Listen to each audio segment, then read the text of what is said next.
Hello students, आज इस video में हम क्लास 6 बुक RS अग्रवाल का नया चैप्टर 22 डाटा हैंडलिंग स्टार्ट करेंगे। और स्टूडेंट इस वीडियो में हम एक्सरसाइज 22 के क्वेश्चन सॉल्व करेंगे। स्टूडेंट्स, मैं आपको बताना चाहती हूँ कि क्लास 6 की जितने भी चैप्टर्स की वीडियो बनाई हैं उन सब का लिंक डिस्क्रिप्शन में दिया गया है। स्टूडेंट्स, क्लास 6 के प्लेलिस्ट का लिंक भी डिस्क्रिप्शन में दिया गया है। अगर आपको कोई वीडियो नहीं मिलती है तो आप क्लास 6 की प्लेलिस्ट में जाकर वहाँ पर चैप्टर वाइज सारी वीडियो दी गई है। अगर कोई वीडियो देखना चाहते हैं तो वहाँ से देख सकते हैं। क्लास 7 के बुक RS अग्रवाल के सभी चैप्टर की वीडियो ऑलरेडी इस चैनल पे अपलोड हो चुकी है। अगर आप देखना चाहते हैं तो क्लास 7 की प्लेलिस्ट के लिंक पे क्लिक करके आप वहाँ से कोई किसी भी चैप्टर की वीडियो देख सकते हैं। क्वेश्चन 1 है, डिफाइन द टर्म्स। जो फर्स्ट पार्ट है वो है डाटा। तो ये डाटा क्या होता है? डाटा एक इंफॉर्मेशन होती है, ये न्यूमेरिकल फॉर्म में होती है। जैसे स्टूडेंट्स के मार्क्स होते हैं, ये किसी पॉपुलेशन का डाटा हो सकता है। किसी मतलब कि हमने फैमिली में कितने किड्स हैं उनका डाटा हो सकता है। मतलब डाटा कोई भी डाटा हो सकता है, बट ये क्या होता है? न्यूमेरिकल फिगर्स में होता है। तो डाटा की डेफिनेशन क्या होगी? Data means any information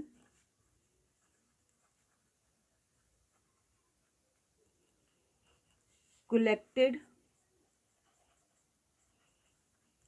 in the form of numerical figures। ठीक है, जो डाटा होगा वो न्यूमेरिकल फिगर्स में होगा, तो उसको हम क्या कहते हैं? डाटा कहते हैं। जैसे हम फॉर एग्जांपल के लिए ले लेते हैं, marks obtained by 10 students. Marks obtained by 10 students. ठीक है, तो ये जो मार्क्स हैं ये आउट ऑफ 10 है। 6, जो फर्स्ट एक स्टूडेंट है उसके 6 मार्क्स आए हैं, दूसरे के 5 आए हैं, किसी के 8 आए हैं, किसी के 4 आए हैं, किसी और बच्चे के 8 मार्क्स आए हैं। ठीक है, 1 2 3 4 5। और किसी के मार्क्स आए हैं 9 आए हैं, किसी के 7 आए हैं, किसी के 4 आए हैं। 1 2 3 4 5 6 7 8 2 और लिख लेते हैं। किसी बच्चे के मार्क्स आए हैं 7, अगेन 7 किसी के हो सकते हैं। मतलब कि एक जो मार्क्स हैं जैसे 7 है, कई बच्चों के मार्क्स हो सकते हैं। और किसी के आए हैं हम 6 भी हो सकते हैं। ठीक है स्टूडेंट्स, तो इस तरह ये मार्क्स हैं, ये 10 स्टूडेंट्स के मार्क्स हैं। तो ये क्या है? एक डाटा है। ये किसका डाटा है? 10 स्टूडेंट्स के मार्क्स का डाटा है। तो ये कौन सी फॉर्म में है? न्यूमेरिकल फिगर्स में है। ठीक है, ये सारी न्यूमेरिकल फिगर्स है। तो हम कह सकते हैं data means any information collected in the form of numerical figures. अब स्टूडेंट सेकेंड पार्ट है रॉ डाटा। अब स्टूडेंट रॉ डाटा क्या होता है? जैसे ये डाटा है, ये क्या है? एक ओरिजिनल फॉर्म में है, तो इसको हम क्या कहेंगे? रॉ डाटा कहेंगे। तो रॉ डाटा की डेफिनेशन क्या लिखेंगे? Data obtained in the original form, in the original form is called raw data. ठीक है स्टूडेंट्स, ये आपके फिल इन द ब्लैंक्स में भी आ सकते हैं कि data obtained in the dash what is called, या ओरिजिनल फॉर्म इज कॉल्ड, तो आप कह सकते हैं उसको रॉ डाटा कहते हैं। तो स्टूडेंट्स, ये जो डाटा है जो हमें मिला है ये एक किस्म से रॉ डाटा है। मतलब कि यहाँ पर कोई सीक्वेंस नहीं है। किसी के 6 आए हैं, किसी के 5 आए हैं, किसी का 8 आए हैं, किसी का 4 आए हैं, फिर एक और स्टूडेंट है उसके 8 मार्क्स आए हैं, 9 आए हैं, फिर 7 आए हैं किसी के, फिर एक और स्टूडेंट जिसके 4 आए हैं, फिर एक और स्टूडेंट जिसके 7 आए हैं। मतलब कि ये सारा एक किस्म से क्या है? एक रॉ डाटा है। ठीक है, उसके बाद जो पार्ट 3 है वो है एरे। अब स्टूडेंट्स, हमारे पास डाटा हमने कलेक्ट कर लिया फिगर में, उसके बाद इसको हमने बता दिया कि ये रॉ डाटा होता है, कि एक ओरिजिनल फॉर्म में ये डाटा मिला है। अब एरे का मतलब होता है कि इनको अरेंज करना असेंडिंग और डिसेंडिंग ऑर्डर में। ठीक है, एरे की डेफिनेशन क्या होगी? अरेंजिंग द अब ये न्यूमेरिकल फिगर्स हैं, numerical figures in an ascending or a descending order, in an ascending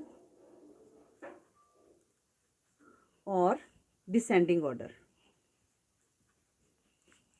अब स्टूडेंट्स असेंडिंग ऑर्डर कहता है कि जैसे सबसे कम मार्क्स किसके आए हैं, और जैसे यहाँ पर सबसे कम मार्क्स क्या हैं, 4 हैं, ठीक है ना। तो सबसे कम मार्क्स 4 आए हैं, फिर इसको अरेंज करना है, उसके उससे ज़्यादा किसके हैं, 5 आए हैं, फिर 6 आए हैं, फिर 7 आए हैं, फिर 8 आए, 9 आए हैं। तो मतलब कि सबसे कम मार्क्स लिखने हैं, फिर उससे उससे ज़्यादा, फिर उससे ज़्यादा, उससे ज़्यादा।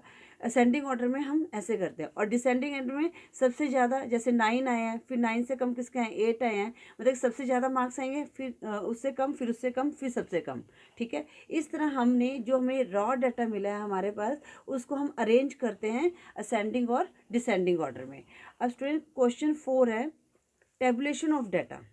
अब टेबुलेशन ऑफ डाटा क्या होता है, अब हमारे पास डाटा आ गया, हमने उसको अरेंज भी कर लिया, तो उसके हम क्या करेंगे, एक टेबल के फॉर्म में उसको लिखेंगे, एक सिस्टमेटिक फॉर्म में लिखेंगे, जिससे कि वो हमें एक मतलब पता चल जाए वो कैसे डाटा है। जैसे हमारे पास एक मिनट पहले इसकी डेफिनेशन लिख लेते हैं हम लोग। टेबुलेशन ऑफ डाटा होता है arranging the data, arranging the data in a systematic form in the form of table, ठीक है। अब टेबुलेशन टेबल के फॉर्म में, in the form of table is called tabulation of data, is called tabulation of data। अब students यहाँ पर tabulation form कैसे होगा, जैसे यहाँ पर हमारे पास क्या है, ये यहाँ पर आ गया, ये आ गए यहाँ पर मार्क्स, ठीक है, और यहाँ पर आ गया नंबर ऑफ स्टूडेंट्स,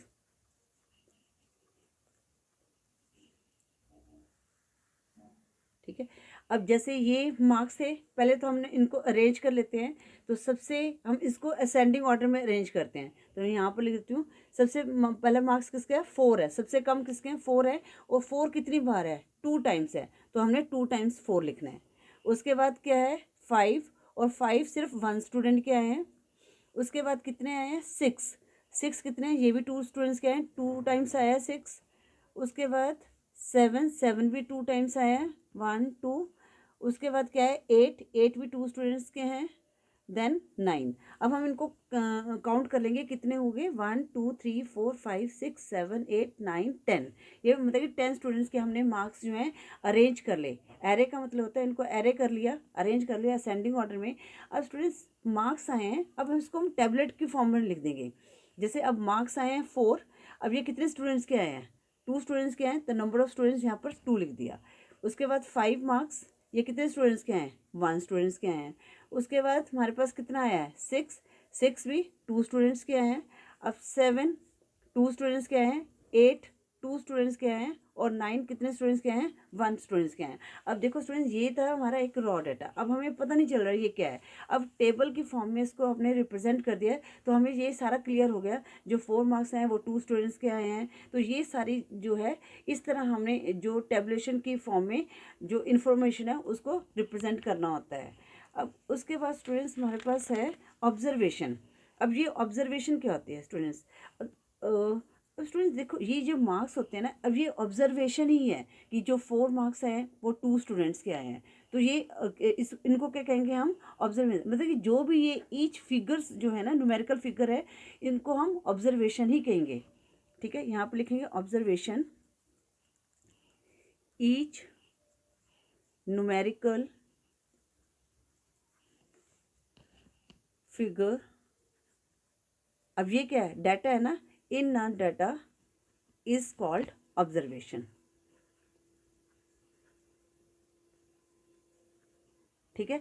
अब मार्क्स की जगह अगर ऑब्जर्वेशन भी लिख देते हैं तब भी सही है, कि आपने ये मार्क्स ऑब्जर्वेशन किया कि आप भी 4 स्टूडेंट्स हैं, 4 मार्क्स हैं वो 2 स्टूडेंट्स के आए हैं, ये मार्क्स को हमने ऑब्जर्व किया है, तो इसको हम मार्क्स की जगह ऑब्जर्वेशन भी लिख सकते हैं। अब स्टूडेंट नेक्स्ट क्वेश्चन क्या है, नेक्स्ट पार्ट क्या है, फ्रीक्वेंसी ऑफ एन ऑब्जर्वेशन। अब स्टूडेंट्स फ्रीक्वेंसी क्या आती है, जैसे ये 4 मार्क्स हैं, तो ये कितनी बार आए हैं, 2 स्टूडेंट्स के आए हैं, तो ये हमारी क्या होगी, फ्रीक्वेंसी होगी। मतलब कि कितनी बार जो है 4 मार्क्स जो है रिपीट हुए, कितने स्टूडेंट्स के आए हैं। अब 5 मार्क्स सिर्फ वन स्टूडेंट्स के आए हैं, 6 के 2 स्टूडेंट्स के आए हैं, 7 2 स्टूडेंट्स के हैं। तो ये जो हमारी आती है ये एक किस्म से फ्रिक्वेंसी होती है, मतलब कि जो 4 मार्क्स हैं वो कितनी बार आए हैं, कितने स्टूडेंट्स के आए हैं। ठीक है स्टूडेंट्स, तो इसको हम कैसे लिखेंगे, frequency of an observation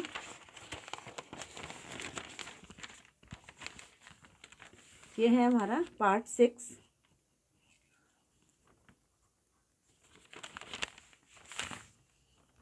frequency of an observation,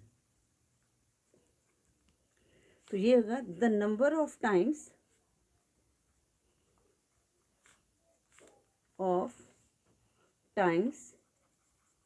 ठीक है, अ पर्टिकुलर ऑब्जर्वेशन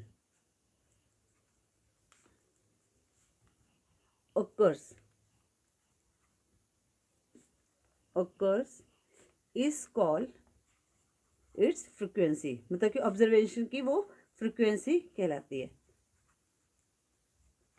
ठीक है स्टूडेंट्स, ये हमारी होगी फ्रिक्वेंसी ऑफ ऑब्जर्वेशन की डेफिनेशन होगी। अब स्टूडेंट्स जो 7th पार्ट है वो है स्टैटिस्टिक्स। 7th पार्ट है स्टैटिस्टिक्स। तो स्टूडेंट्स सबसे पहले तो हम इसकी डेफिनेशन लिखते हैं। तो स्टैटिस्टिक्स क्या है, it is the science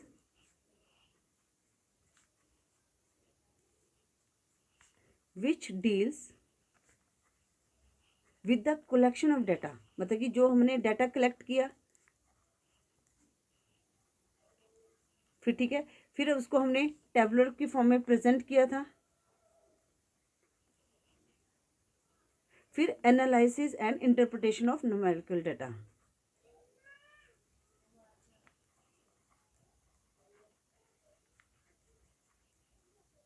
of numerical data. ठीक है स्टूडेंट्स, स्टैटिस्टिक्स क्या होता है कि एक it is the science which deals with the collection.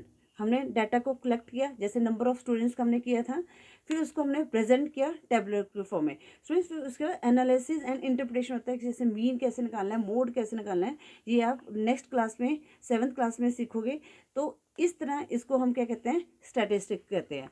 अब हम क्वेश्चन 2 सॉल्व करेंगे, और क्वेश्चन 2 में आपको ये सारे जो हमने अभी टर्म्स को सीखा है तो उससे हम यहाँ पर मैं क्वेश्चन 2 में आपको एक्सप्लेन करूँगी।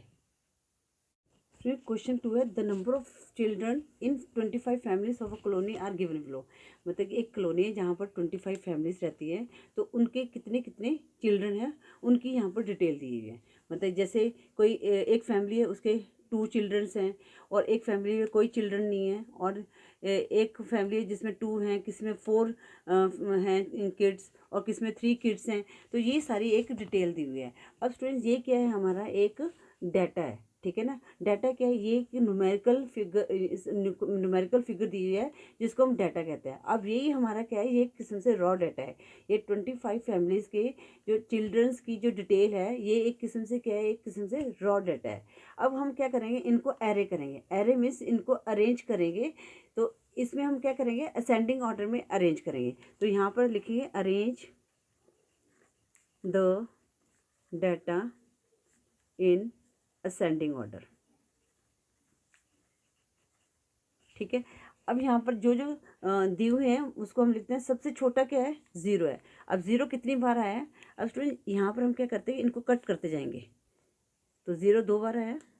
ठीक है, उसके बाद कहते हैं 1 1 कितने टाइम आया, 1 2 3 4 5 6। 1 कितनी बार आया, 6 टाइम आया। तो 6 बार हम यहाँ पर 1 लिखेंगे, 1 2 3 4 5 6। उसके बाद 2 1 2 3 4 5 6, यहाँ पर 7 8 9। तो 2 कितनी बार आया है, 9 टाइम्स आया है। 1 2 3 4 5 6 7 8 9। ठीक है, अब हमारे पास क्या है, 2 के बाद कहता है 3। तो 1 2 3 4 5, जो 3 कितनी बार आया है, 5 टाइम्स आया है। तो यहाँ पर लिखेंगे 5 टाइम्स 3 3 1 2 3 4 5। उसके बाद 4 1 2 3, 4 जो है हमारा 3 टाइम्स आया, ठीक है। अब यहीं पर हम काउंट कर लेते हैं। अगर यहाँ पर हमारे 25 होने चाहिए। अगर कोई दिक्कत आती है तो हम यहीं पर ही सॉल्व कर लेंगे। 1 2 3 4 5 6 7 8 9 10 11 12 13 14 15 16 17 18 19 20 21 22 23 24 25। अब स्टूडेंट्स ये हमारे 25 है। इसका मतलब कि हमने इनको जो डाटा है असेंडिंग ऑर्डर में ठीक अरेंज किया है। अब हमने इसमें टेबलर फॉर्म बनाना है। स्टूडेंट्स जब भी हमने ये फ्रिक्वेंसी डिस्ट्रीब्यूशन टेबल बनाना है तो इसमें 3 कॉलम बनते हैं। अब ये क्या था हमारा, ये ऑब्जर्वेशन थी, ठीक है ना। तो यहाँ पर हम या तो नंबर ऑफ चिल्ड्रन भी लिख सकते हैं, नंबर ऑफ चिल्ड्रन, ठीक है। अगर आप ऑब्जर्वेशन भी लिख देंगे तो भी गलत नहीं होगा। एक हमारा यहाँ पर कॉलम बनता है टैली मार्क्स का, और टैली मार्क्स में हमने लाइंस लगानी होती हैं। और यहाँ पर हमारे पास क्या है, नंबर ऑफ फैमिलीज। यहाँ पर ये फ्रिक्वेंसी भी हो सकती है, इसको हम फ्रिक्वेंसी भी लिख सकते हैं, फ्रीक्वेंसी, ठीक है स्टूडेंट्स। ये फ्रीक्वेंसी टेबल बनाने के लिए हमें 3 कॉलम बनाने पड़ेंगे।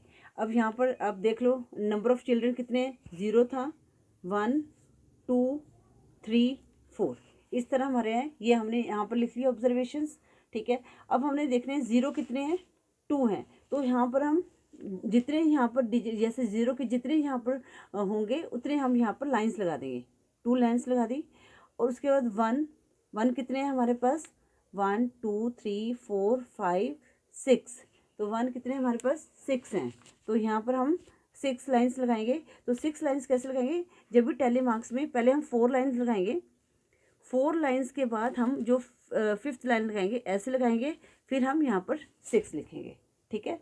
अब 2 कितने थे हमारे यहाँ पर, 1 2 3 4 5 6 7 8 9, 2 है हमारे, 9 है। तो यहाँ पर हम इसको पहले 5 तक ऐसे लिखेंगे, 1 2 3 4 5 6 7 8 9। ये हमारे 2 के हमने टैली मार्क्स ऐसे लाइंस लगानी है। और 3 कितने थे हमारे, 1 2 3 4 5 थे। तो 1 2 3 4 5 के लिए ऐसे लाइन लगानी है। और 4 कितने, 3, तो इसके लिए हमने ऐसे 3 लाइनें लगानी है। अब स्टूडेंट्स यहाँ पर आप इसको फ्रिक्वेंसी को लिखेंगे। यहाँ पर कितने थे, 2 लाइन्स हैं। यहाँ पर कितनी है, 1 2 3 4 5 6, 1 के जो है 6 फ्रिक्वेंसी है, मतलब कि 6 फैमिलीज़ के सिर्फ 1 किड है। और यहाँ पर 5 6 7 8 9, 9 फैमिलीज़ के 2 किड्स हैं। और 5 फैमिलीज़ के 3 किड्स हैं। और 3 फैमिलीज़ के 4 किड्स हैं, ठीक है स्टूडेंट्स। अब हम इनको ऐड करेंगे। कितना है यहाँ पर, 6 + 2 8, 8 + 9 17, 17 + 5 22, 22 + 3 25। तो ये हमारे 25 फैमिलीज ही थे। तो इस तरह ये जो हमारा आंसर है ठीक है। अब यहाँ पर हम लिख भी सकते हैं नंबर ऑफ फैमिलीज, ठीक है स्टूडेंट्स। इस तरह हमने ये एक प्रेजेंटेबल फॉर्म में डाटा को बना दिया। तो ये क्या हो गया, हमारी टेबुलेशन ऑफ डाटा हो गया, ठीक है। फ्रीक्वेंसी हमारी ये फ्रीक्वेंसी होगी। और ऑब्जर्वेशन ये हमारा ऑब्जर्वेशन हो गया। अब स्टैटिस्टिक्स है, अगर हमने मीन निकालना है, मोड निकालना है, वो आप क्लास 7 में सीखोगे।